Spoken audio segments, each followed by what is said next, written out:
They told me cassowaries were just big birds. Harmless, really, unless you provoked them. I'm Harper Reed, 31, and I thought I knew better. I'd done the research, read the warnings, even laughed at the tourist signs with their cartoon dinosaurs and exclamation marks. But when you're alone on a rainforest track and you hear that low, rumbling boom echoing through the trees, research means nothing. Your legs forget how to move.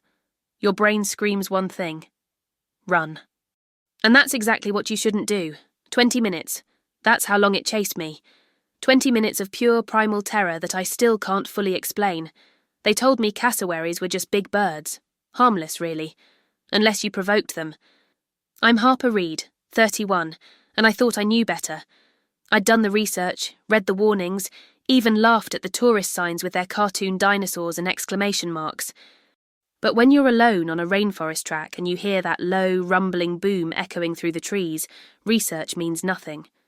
Your legs forget how to move. Your brain screams one thing: run. And that's exactly what you shouldn't do. 20 minutes. That's how long it chased me. 20 minutes of pure, primal terror that I still can't fully explain. Before I go any further, tell me in the comments where you're watching this from, because I guarantee your morning walk is nowhere near as deadly as mine was that day. I grew up in Brisbane, spent most of my 20s behind a desk at a marketing firm in the CBD, staring at spreadsheets and pretending I wasn't slowly dying inside. When I turned 30, I did what every burnt-out corporate clone does. I quit. Bought a second-hand Subaru Forester, packed it with camping gear I didn't know how to use, and drove north. No plan, no timeline, just me and the Bruce Highway stretching toward far north Queensland like a promise I wasn't sure I could keep. By the time I hit Cairns, I'd convinced myself I was having some kind of spiritual awakening. Really, I was just unemployed with decent savings and a growing collection of national park brochures. I rented a tiny flat in Edge Hill, started freelancing just enough to cover rent and Tim Tams, and told myself I'd become the kind of person who hikes, the kind who knows bird calls and trail names, the kind who doesn't panic when things go wrong. Wooroonuran National Park became my weekend ritual. I'd done the Josephine Falls walk so many times I could navigate it hungover. The Goldfield track was my default when I needed to think. But Henrietta Creek Circuit? That one I'd been avoiding. Not because it was difficult, it wasn't, just under 5 kilometres through lowland rainforest, but because it was quiet. Properly quiet. The kind of quiet that makes you aware of every breath, every footstep, every rustle in the canopy above. The kind of quiet tourists hate, which meant I'd probably have it to myself. That's what I wanted that Saturday morning in late March. Solitude. Peace. A few hours away from my laptop, and the growing suspicion that I'd made a terrible mistake moving north. I told my flatmate Jess I'd be back by lunch. She barely looked up from her phone. "See you then," she said. "Bring back something decent from the bakery in Miriwini." The car park at Henrietta Creek was empty when I arrived just after 7. The air was thick, humid, the kind that clings to your skin before you've even started moving. I could hear the creek before I saw it, that constant white noise of water over rocks that's supposed to be calming, but always makes me need to pee. I locked the car, checked my phone, 1 bar of signal naturally, and started down the track. The rainforest closed in almost immediately, that dense green cathedral of ferns and vines and trees so tall you can't see where they end. It's beautiful in a suffocating kind of way. Every step felt like moving through layers of heat and moisture, and the faint smell of decomposition that you never quite get used to. I'd been walking maybe 20 minutes when I saw the sign. Cassowary habitat, it said. Do not approach. Do not run. Do not feed. I'd seen a dozen signs just like it. I took a photo, sent it to Jess with a joke about finally seeing one. Then I kept walking. That's when I heard it. Not the bird itself. Not yet. But the sound it makes when it's nearby. A low, booming call that vibrates through your chest like a subwoofer you can't see. I stopped. My hand went to my phone instinctively, like I could Google my way out of this. The sound came again, closer this time, and I realised with a cold, creeping certainty that I had no idea which direction it was coming from. The track curved ahead through a thick stand of cassowary plums, the undergrowth so dense I couldn't see more than a few metres in any direction. I stood there, frozen, listening, waiting. My heart was doing that thing where it beats so hard you can feel it in your throat. And then, just off to my left, something moved. Not small, not subtle. Big enough that I heard branches snapping, leaves crunching, the unmistakable sound of something heavy pushing through the forest. I turned my head slowly, every horror movie I'd ever seen suddenly playing on loop in my brain, and that's when I saw it. The cassowary stepped onto the track like it owned the place. Which, to be fair, it did. It was massive, easily my height, maybe taller, with that prehistoric blue and purple neck, the blood-red wattles hanging like something out of a fever dream, and eyes that locked onto mine with an intelligence that made my stomach drop, its head tilted slightly, assessing me. I remembered the signs. Do not run. I didn't run. I stood there, trying to look non-threatening, trying to remember if you're supposed to make yourself big or small, or just dissolve into the nearest tree. The bird took a step forward. Then another. Its feet, Jesus, its feet, were like something engineered specifically to disembowel you. Those claws, thick and curved and sharp, clicked against the packed dirt of the track. I took a step back. Slowly. Carefully. The cassowary matched me. Step for step. And that's when I realised with absolute clarity that this was not a curious bird. This was not a bird checking me out before wandering off. This bird had decided I was a problem, and it was going to solve me. My mind went completely blank. Every piece of advice I'd ever read about cassowaries evaporated like steam off hot bitumen. Don't run, the signs said. Stay calm. Back away slowly. Make yourself look small. Or was it big? I couldn't remember. The bird was 3 meters away now, maybe less, and closing the distance with these deliberate, measured steps that somehow felt worse than if it had just charged. There was intention in the way it moved. Purpose. I took another step back, my hands raised in what I hoped was a non-threatening gesture, like I was trying to reason with a drunk at a pub. The cassowary's head bobbed slightly, that bright blue neck catching the filtered sunlight, and for half a second I thought maybe it would lose interest. Maybe it would just veer off into the bush and let me have my minor heart attack in peace. Then it made this sound, not the boom from before, but a hiss, low and sharp and absolutely furious. That hiss flipped some ancient switch in my brain.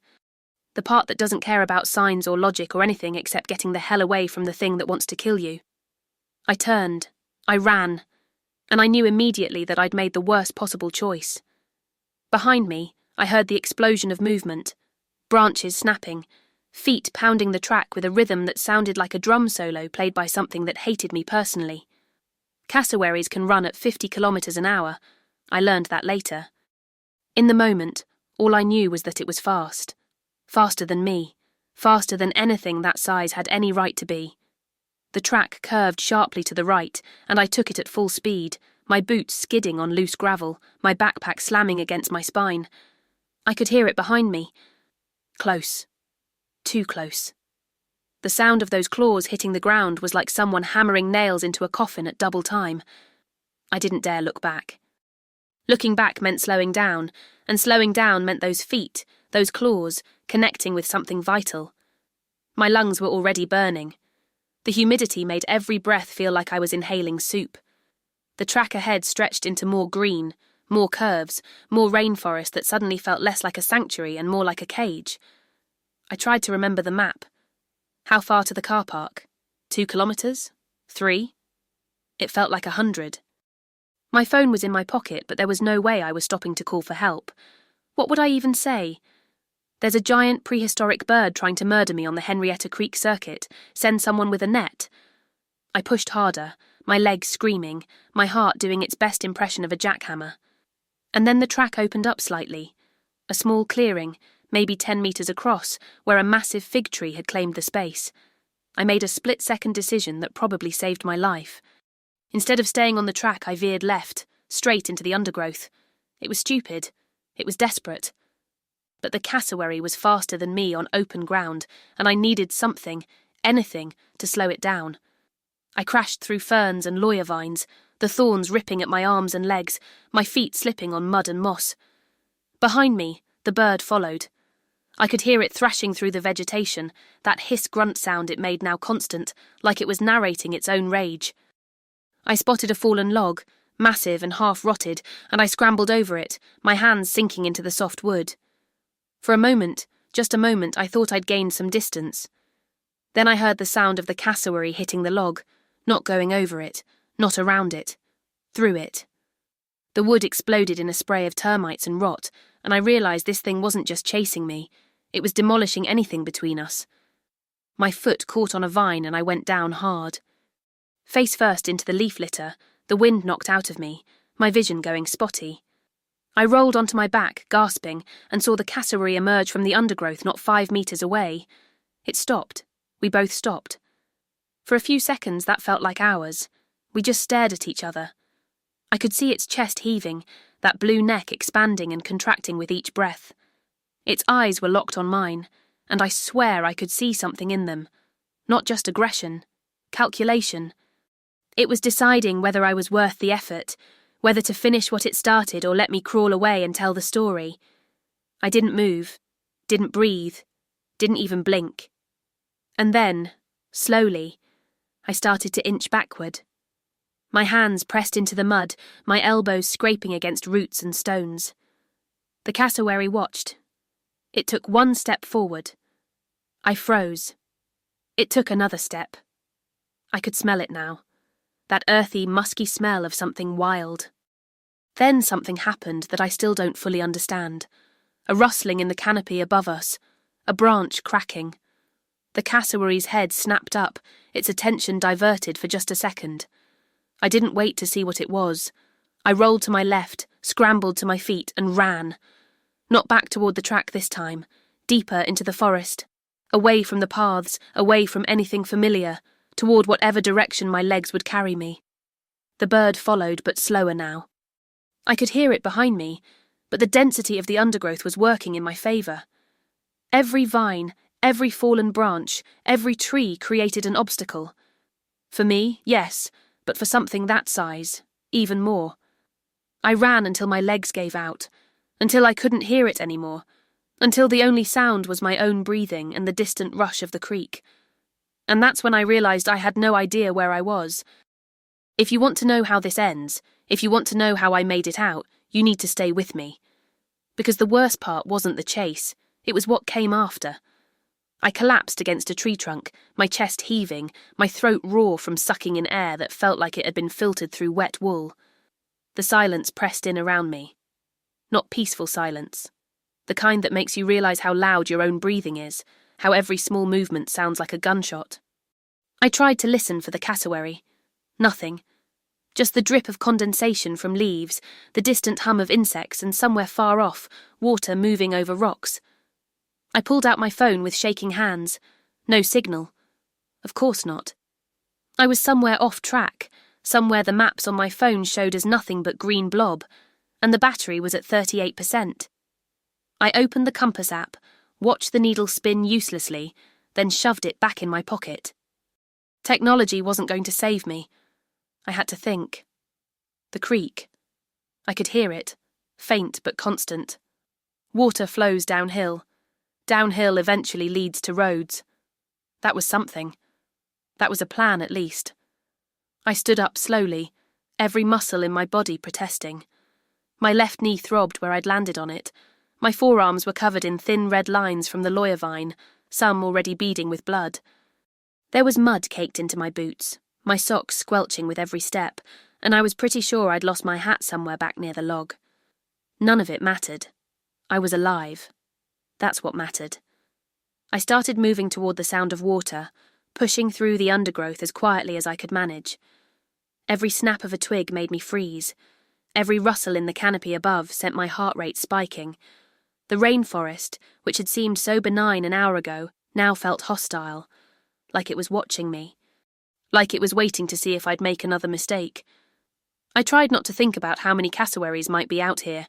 One had been more than enough. The undergrowth started to thin slightly, the ground sloping downward, and I knew I was heading in the right direction. The sound of the creek grew louder. I pushed through a curtain of vines and found myself on a narrow bank, the water maybe 2 meters across, rushing over smooth stones worn glossy by centuries of current. I knelt down, cupped my hands, and drank. The water was cold, tasted faintly of earth and leaves, and I didn't care if it gave me giardia. I splashed some on my face, my neck, trying to wash away the panic sweat and the mud. My reflection stared back at me from a still pool near the edge. I looked feral, eyes too wide, hair plastered to my skull. A scratch across my cheek I hadn't even felt happen. I looked like someone who'd survived something, which I supposed I had. If you're enjoying this nightmare so far, do me a favour and hit that follow button. Trust me, you'll want to see how much worse it gets. I followed the creek downstream, staying close to the bank, my eyes scanning constantly for movement. The forest here was different, more open, the canopy higher. It should have felt safer, but it didn't. Open meant I could see further. It also meant things could see me. I kept replaying the chase in my head, the sound of those feet, the hiss, the way the cassowary had looked at me like I was a problem it intended to solve. People talk about fight or flight like they're clean options, like your brain picks one and commits. Nobody tells you about the third option, freeze, the absolute paralysis that hits when your body can't decide if running will save you or kill you faster. I'd frozen. Then I'd run. Then I'd frozen again. None of it felt like a choice. It felt like my nervous system was playing roulette with my survival. I wondered if the bird was still looking for me, if it had given up, if cassowaries held grudges. The creek widened, the water slowing into a series of shallow pools separated by small cascades. I recognised this spot, or thought I did. I'd seen photos of it on the National Park's website, Henrietta Falls, which meant I wasn't as lost as I'd thought. The main track ran somewhere above this section, maybe 50 metres upslope through the trees. Relief hit me so hard I actually laughed. It came out shaky and slightly unhinged, but it was a laugh. I wasn't going to die out here. I was going to make it back to the car park, drive to the nearest cafe, and drink an obscene amount of coffee while I processed what had just happened.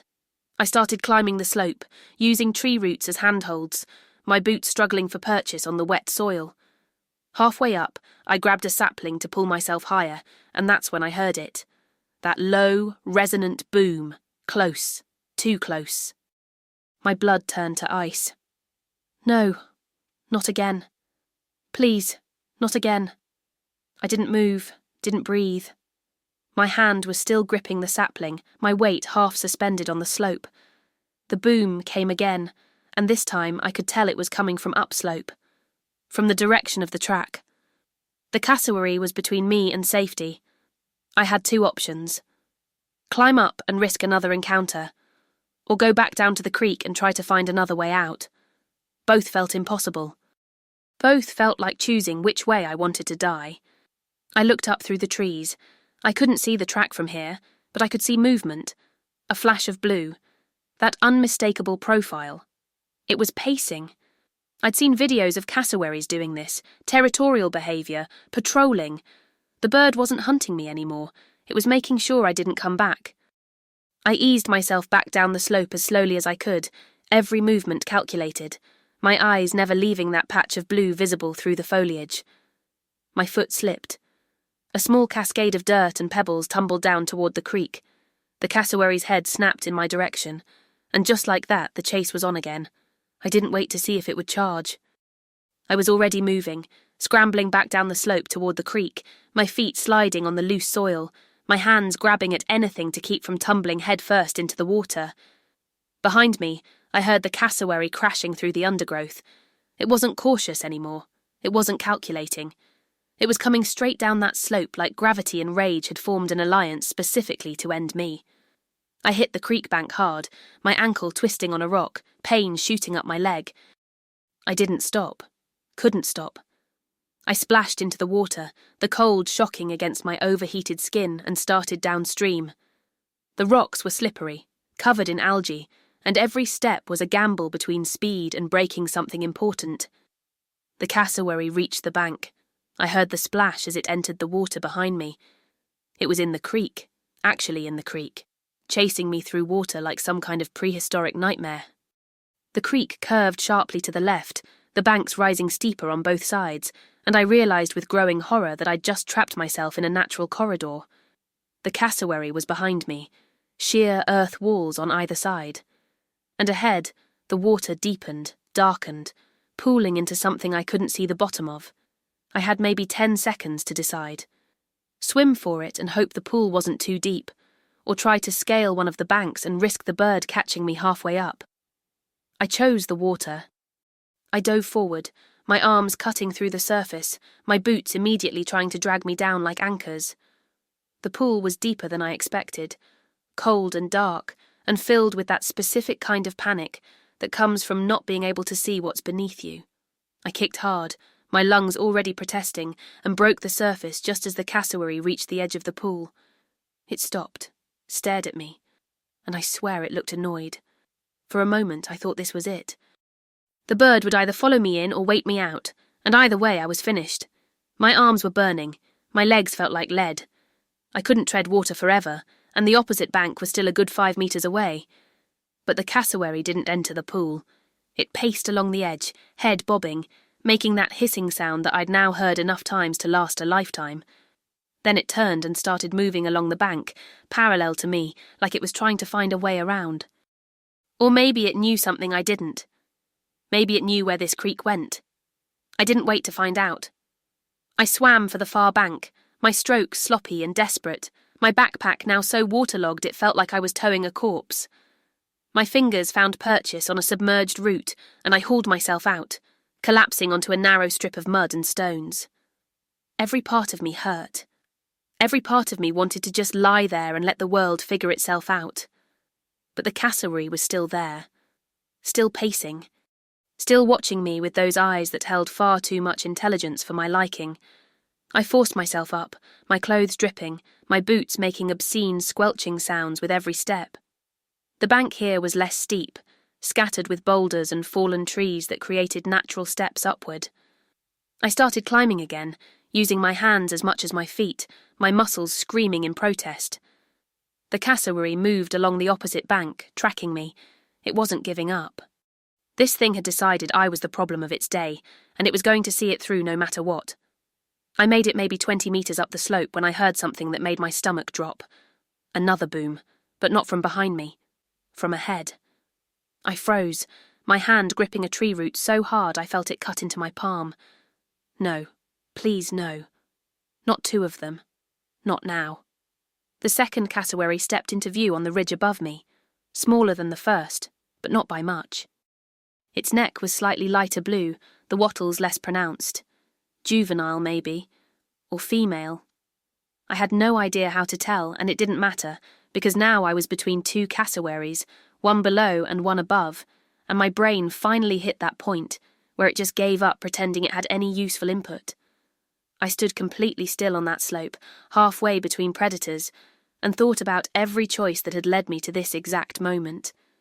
Quitting my job, moving to Cairns, choosing this track. Running when I should have stayed still, not bringing a satellite phone, not telling Jess exactly where I was going, every small decision compounding into one spectacular disaster. The cassowary above me took a step down the slope, the one below started climbing. I was out of options, out of clever plans, out of luck. If you're watching this and thinking you'd have done better, drop a comment and tell me what you would have done, because I'm still not sure I made the right call. I did the only thing I could think of. I screamed. Not a word, not a cry for help, just a raw, guttural scream that came from somewhere deep in my chest and exploded out of me like I was trying to expel every ounce of fear and rage and absurdity from my body. It echoed through the rainforest, bouncing off trees and rocks, probably scaring every other living thing within a kilometre. The cassowaries stopped. Both of them. They looked at me like I'd just done something completely unexpected and possibly insane, which, to be fair, I had. For a few seconds nobody moved. We were all just frozen there in this bizarre tableau, woman on slope, birds above and below, standoff in the rainforest. Then the smaller cassowary, the one above me, made a sound, not a boom, not a hiss. Something softer, almost questioning. It turned its head, looked at the larger bird below, then back at me. And then, inexplicably, it stepped sideways off the slope and disappeared into the undergrowth. Just like that. Gone. The larger cassowary tilted its head, watching where the smaller one had gone, and for a brief, beautiful moment I thought it might follow, that they'd both just wander off and leave me to have my complete mental breakdown in private. But then its attention snapped back to me, and whatever window of opportunity my screaming had created slammed shut. It started up the slope again, deliberately, methodically, like it had all the time in the world and knew I had nowhere left to go. I looked up at where the second bird had disappeared. There was a gap in the undergrowth there, a natural break in the vegetation, not a track, not anything official. But it was space, movement, possibility.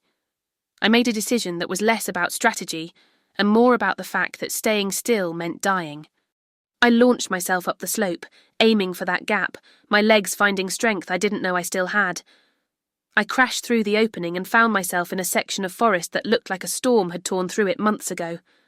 Fallen trees everywhere, their trunks bleached white by sun and rain, branches scattered like bones. The ground was uneven, treacherous, dotted with holes where root systems had been ripped from the earth. It was an obstacle course designed by something that hated ankles. Behind me, the cassowary hit the same gap. I heard it negotiating the fallen timber, that heavy crashing sound punctuated by the occasional hiss of frustration. For the first time since this nightmare started, the terrain was working in my favour. The bird was big, powerful, but agility wasn't its strong suit. I vaulted over a log, ducked under a low-hanging branch, zagged around a massive exposed root ball. Each obstacle bought me seconds I desperately needed because my body was done, completely done, running on nothing but adrenaline and spite. My foot caught on something, bark, root, my own incompetence, and I went down hard for the second time. This time I didn't just fall. I tumbled, rolled down a short embankment I hadn't even seen, my shoulder slamming into rocks, my head bouncing off something solid, stars exploding across my vision. I ended up on my back in a shallow depression, staring up at the canopy spinning lazily above me, my ears ringing. For a few seconds I couldn't move, couldn't think, couldn't remember why I was lying in a hole in the middle of the rainforest. Then I heard it. Those feet, those claws, click, click, click against stone and wood, getting closer. I rolled onto my side, every movement sending fresh waves of pain through my shoulder and ribs. The cassowary appeared at the top of the embankment. It looked down at me. I looked up at it. And I knew this was it. This was where it ended. The bird started down the embankment, carefully, testing each step, but coming. Always coming. I scrambled backward on my hands and heels until my back hit something solid.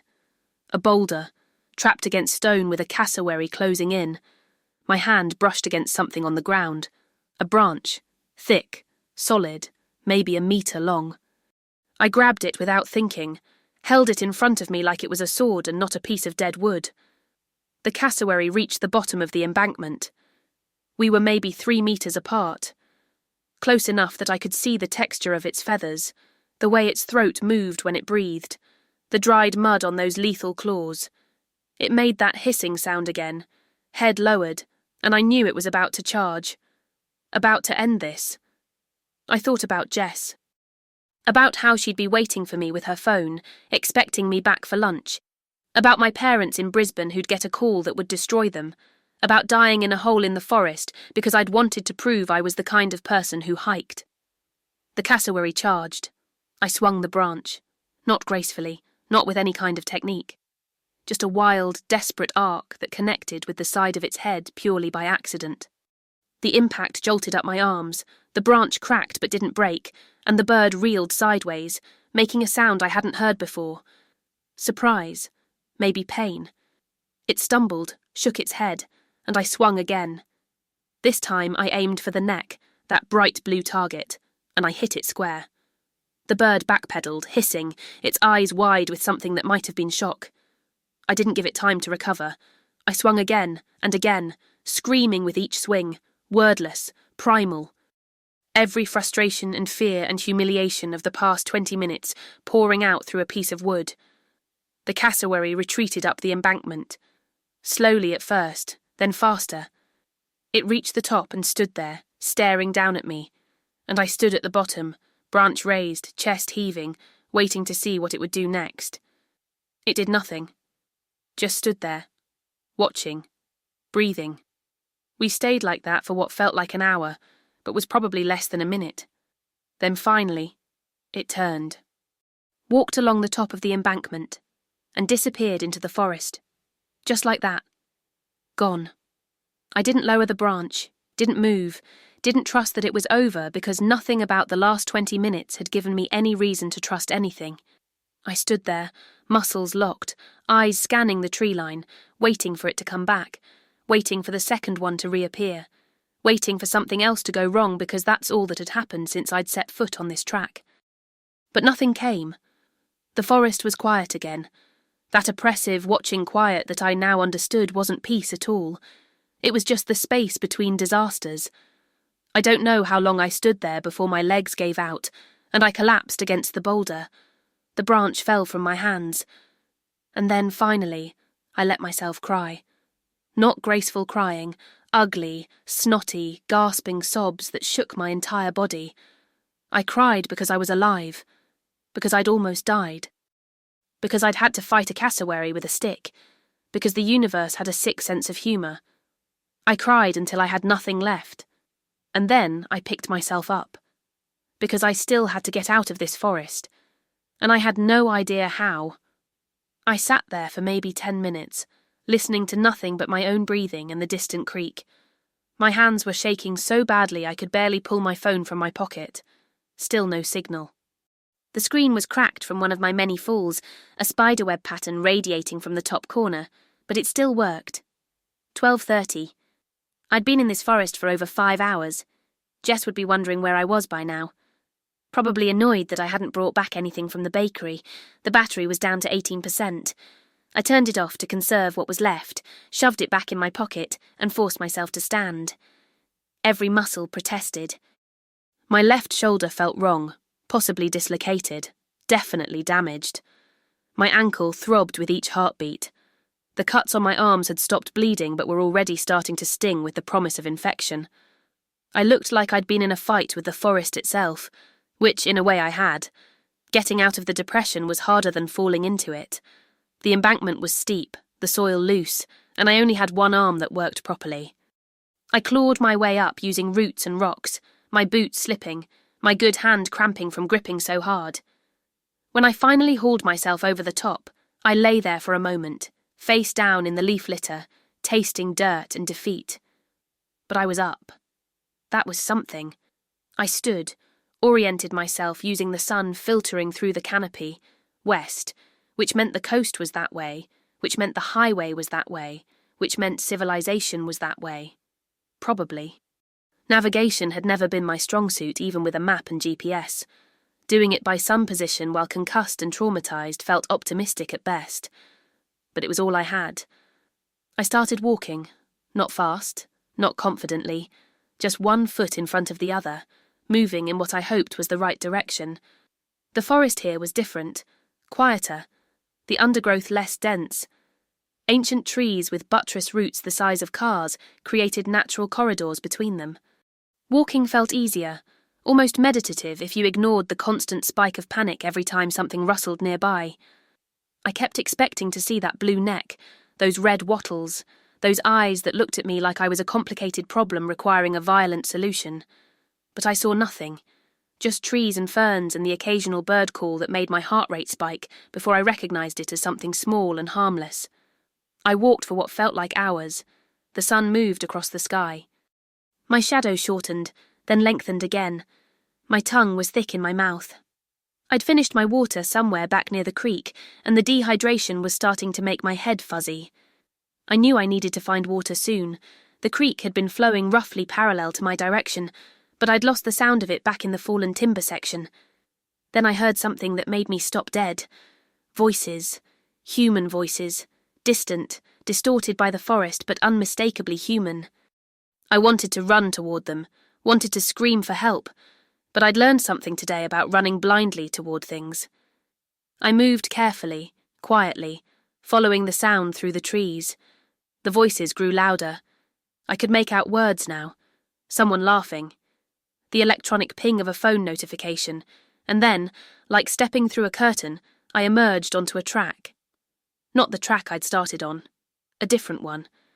Wider, well-maintained, with a sign that read, Tupelo Falls Track. 1. 2 kilometers to car park. There were people, an older couple with matching Kathmandu day packs and 2 clean hiking boots. A family with 3 kids who were more interested in their phones than the rainforest. A young guy with a camera around his neck. Normal people doing a normal walk on a normal Saturday. They all turned to look at me. I must have looked like something from a horror film, covered in mud and blood and creek water, limping, one arm hanging uselessly at my side, leaves in my hair, eyes probably wild with what I'd just survived. The older woman took a step toward me, her expression shifting from surprise to concern. "Are you all right, love?" She had a soft Queensland accent, the kind that makes every question sound gentle. She reached out like she wanted to help, but wasn't sure if I was dangerous or just damaged. I opened my mouth to answer. To say I'm fine, or I got lost, or I had a bad morning. What came out instead was somewhere between a laugh and a sob. "A cassowary chased me." That's what I said. A cassowary chased me for 20 minutes and I had to fight it with a stick. The woman blinked. The family stopped walking. The guy with the camera looked at me like I was making an elaborate joke he didn't understand. "Where?" the woman asked, looking around nervously. "Where did you see it?" I pointed vaguely back the way I'd come. Henrietta Creek track. I went off track, got turned around. It just kept coming. I could hear myself babbling, the words tumbling out faster than I could organise them, my voice shaking. The woman pulled out her phone.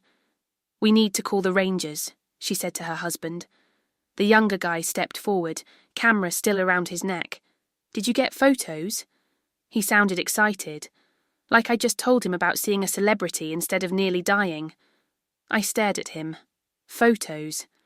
He wanted to know if I'd stopped mid-chase to document the experience for social media.